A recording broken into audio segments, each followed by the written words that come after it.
A continuación les explicaremos qué es tensión superficial y daremos un ejemplo de ello. ¿Qué es la tensión superficial? La tensión superficial de un líquido está asociada a la cantidad de energía necesaria para aumentar su superficie por unidad de área. La interacción de las partículas en la superficie del agua hace que ésta se presente como una superficie elástica, lo que impide que se pueda ingresar al seno del líquido. Como podemos observar en esta imagen, la tensión superficial es la que impide que el mosco se hunda. ¿Cuáles son las causas de la tensión superficial? La tensión superficial es causada por los efectos de las fuerzas intermoleculares que existen en la interfase. La tensión superficial depende de la naturaleza del líquido, del medio en que la rodea y de su temperatura. Líquidos cuyas moléculas tengan fuerzas de atracción intermoleculares fuertes tendrán tensión superficial elevada.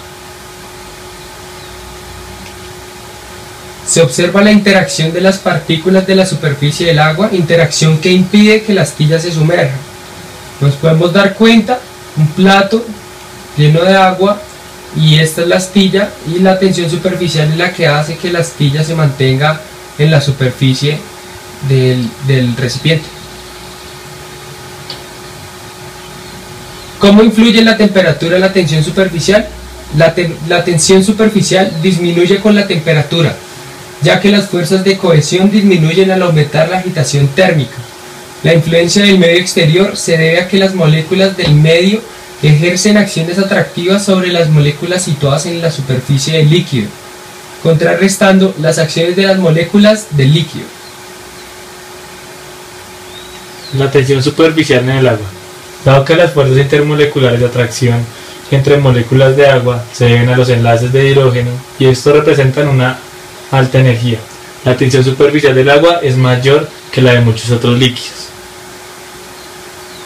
Como lo podemos observar en esta tabla, tenemos que la tensión superficial a 20 grados centígrados es de 0,073 newton sobre metro.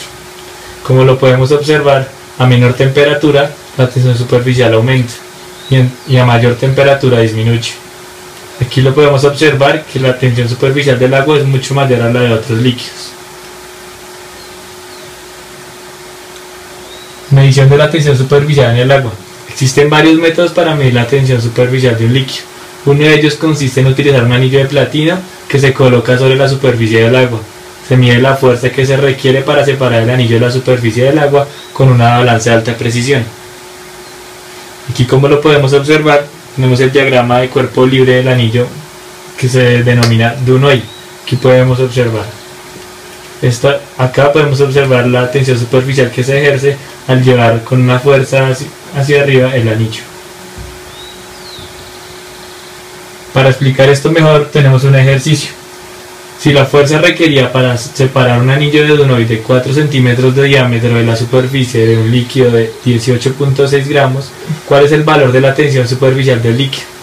La tensión superficial alrededor del anillo es igual a la fuerza ejercida para separarlo de la superficie del agua.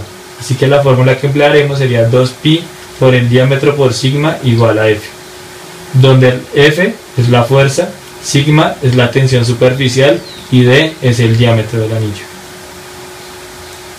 Con los datos que nos dan un diámetro de 4 centímetros, una fuerza de 18.6 kilogramos, despejamos la tensión superficial y obtenemos que 1 sobre sigma es igual a 2pi por D sobre F.